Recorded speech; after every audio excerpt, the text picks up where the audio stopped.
Insight. A política local e suas direções. O que está por trás das decisões e a análise dos cenários. Com Marco Antônio Sabino. Sim, ele já está aqui com os bastidores do mundo político. E aí, Sabino, tudo bem? Muito Oi, boa Sabino. tarde, boa segunda-feira. Boa tarde, boa segunda-feira. Passaram bem o fim de semana? Muito feriado. bem. Pô, deu uma emendada louca, né? Que bom, né? Quinta, sexta, sábado, domingo, aí você volta mais quebrado que você Volta saiu. meio baqueado. Né?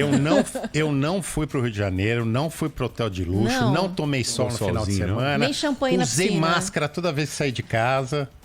Nem o champanhe na piscina, vai. Esse é o problema do cara ser um homem público, né? Quando ele escolhe ser uma pessoa pública, ele tem algumas responsabilidades. Né? Até mesmo você tomar solzinho ali sem máscara, pode dar boró, pode dar comentário, como deu. O Dória tava na boa lá tomando um solzinho sem máscara, tiraram uma foto, fizeram um clique, postaram essa foto e é claro que repercutiu, né, Sabino? Nem falei nada, hein? Foi você que falou. Eu só falei que eu não tomei sol. Não, você tá levantando a bola só pra gente dar aquele chutão, né? Uma levantada dessa macia, como pareceu o Gerson fazendo aqueles passes na Copa, viu? Não tinha como não chutar. Não essa. chutar, né? Mas vamos falar de educação? Vamos que é nessa. melhor, né? Não sei, viu? É educação ou falta de educação? Não sei. Falta de educação total, infelizmente. Ó, há poucas Município, semanas. Estado ou Estado? Município, Estado, uma preocupação nacional. Né? É lógico que a gente sabe que aqui em São Paulo, por exemplo, não deu certo o plano de distribuição dos tablets, né? Até agora as crianças estão sem acesso a esses tablets, pelo menos a maioria delas. Há poucas semanas eu falei aqui do impacto da pandemia na educação nas escolas de governo, nas escolas municipais e estaduais, né? Agora um estudo do Instituto Rui Barbosa, que é um braço de conhecimento dos tribunais de contas de todo o Brasil, traz dados aterradores. Essa é a verdade. Vamos lembrar que o artigo 208, eu não gosto muito de falar artigo, número do artigo, né? Coisa de advogado que fica enrolando, mas nós temos que lembrar o que nos dá direito à Constituição. Sim. O artigo 208 da Constituição exige que o Estado dê acesso a jovens de 4 a 17 anos, crianças e jovens de 4 a 17 anos no Brasil. E, no entanto, o estudo do Instituto Rui Barbosa mostra que no final do ano passado, 1,5 milhão de crianças e jovens nessa faixa etária estava fora da escola. Não é só isso. Outros 3.700.000 crianças se diziam matriculadas, mas não tinham atividades regulares na escola. Ou seja, somando aí rapidamente, 5.100.000 crianças não estão aprendendo nada desde o início da pandemia. Antes da pandemia, esse número era de 1.100.000. Ou seja, nós multiplicamos esse número por 5 durante a pandemia. Por 5. De 1.100.000 para 5.700.000. Isso acontece principalmente pelo não acesso desses alunos à internet, falta de Wi-Fi nas casas, mesmo nas escolas, falta de acesso a computadores e outros equipamentos, também por causa da linguagem absolutamente inadequada usada pelos professores, pelos educadores, que não são treinados para isso, não tem culpa, eles não foram treinados. Mas eles não conseguem passar a matéria e manter a atenção e a presença dos alunos em aula, o que agrava mais ainda a evasão escolar. Nesse círculo vicioso, né, os alunos perdem a conexão com a escola, que é fundamental para uma boa aprendizagem. Os mais atingidos, segundo o estudo, são os alunos pretos, pardos e indígenas, que vivem principalmente no interior do norte e nordeste do país. Mas, segundo o mesmo estudo, não só. Também os alunos dos bairros pobres, das regiões pobres, das grandes cidades. São crianças e jovens que, apesar do número, são invisíveis para o Brasil. Nós estamos novamente perdendo a guerra pela educação universalizada. Há alguns anos, vários países passaram na nossa frente, países pobres, inclusive, passaram na nossa frente nesse quesito educação. Agora nós estamos ficando cada vez mais para trás e atrás até de países que a gente considerava não tão educados, com educação não tão sofisticada como a nossa, como países da África, por exemplo. Como consequência, nós poderemos atingir aí uma defasagem escolar de uma geração inteira que não se restringe apenas ao período da pandemia. Segundo os especialistas, essa defasagem pode chegar a 10 anos. Porque muitos desses jovens estão deixando de aprender conceitos que vão fazer falta no decorrer da vida escolar deles, lá na frente, né? Por isso, os tribunais de contas de todo o país estão se unindo junto ao Ministério Público, junto a voluntários, para que, já que o Ministério da Educação não está tomando as providências necessárias, para que esse problema seja resolvido. Aliás, com o apoio da Unicef, né? A Unicef está apoiando uma campanha para encontrar essas crianças e tentar oferecer uma solução para que eles voltem a ter acesso à educação. É chamada busca ativa pelos alunos excluídos. A proposta é uma iniciativa com apoio e produção de uma ferramenta e um método específico desenvolvido pela Unicef. Essa tecnologia já está disponível para prefeitos e governadores.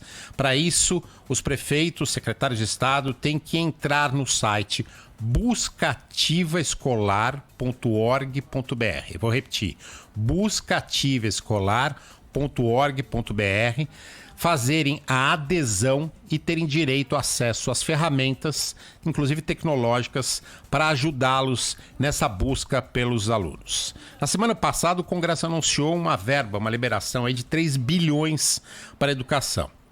É preciso que o Ministério da Educação se organize para distribuir corretamente esse dinheiro para as regiões mais necessitadas do ponto de vista da educação, né? Dando esse acesso à internet, o treinamento aos professores. Vale lembrar que o Ministério da Saúde está sob investigação de uma CPI e o Ministério da Educação está passando aí ileso à margem dessa investigação. E a situação é gravíssima. Pois é, toda pessoa que vem aqui falar com a gente de educação nessa pandemia traz números assustadores como esse que você acabou de trazer para a gente. Aqui em São Paulo não é diferente essa situação, porque você disse que a pior parte se concentra nas regiões norte e nordeste. Interior. Mas aqui nós temos áreas periféricas em que essas pessoas vivem em uma situação degradante. Pior até às vezes. Exatamente, bem pior. É verdade. Então dá para rebater isso aqui. Imagine 5 milhões, gente, de crianças e adolescentes. Isso é gente pra caramba. Agora, essa conta vai chegar, né? Essa conta está sendo feita agora para ser paga lá na frente. Ela vai chegar, mais cedo ou mais tarde ela vai chegar. E isso se reflete em violência, números ligados diretamente à violência. Pessoas que não conseguem entrar no mercado de trabalho. Não, né? e viram criminosos. Essas crianças e adolescentes que hoje não têm oportunidade podem se transformar em criminosos, sim. Então nós vamos pagar lá na frente.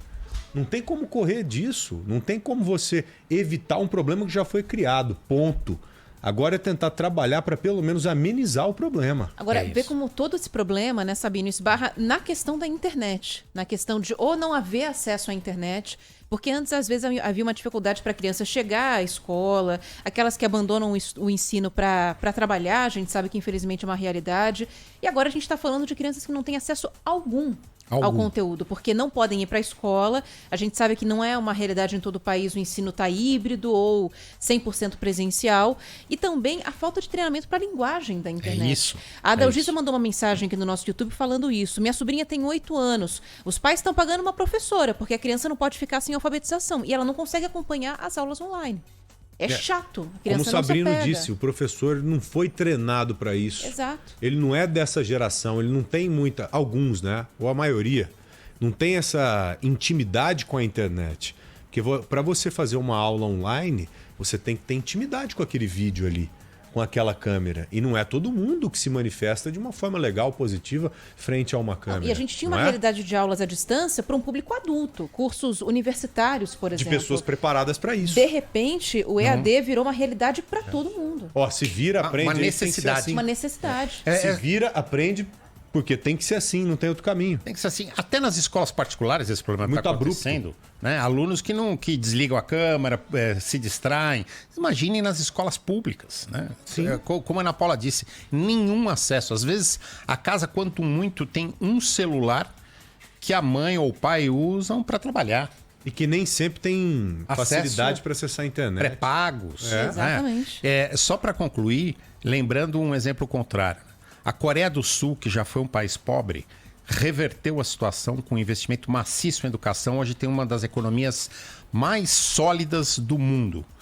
O preço nós vamos pagar não só na questão social, como lembrava bem o Joel, mas nós vamos pagar também no campo econômico, tenho certeza disso. É isso, Com infelizmente. certeza. É uma pena isso, viu? É uma pena. É triste saber. A gente já imagina isso, mas é muito triste ter essa certeza toda que você disse aí, que você trouxe pra gente, né? Através de números mesmo. Em 2000, quase 40 milhões de pessoas. Em 2019, 40 milhões de pessoas sem acesso à internet no Brasil.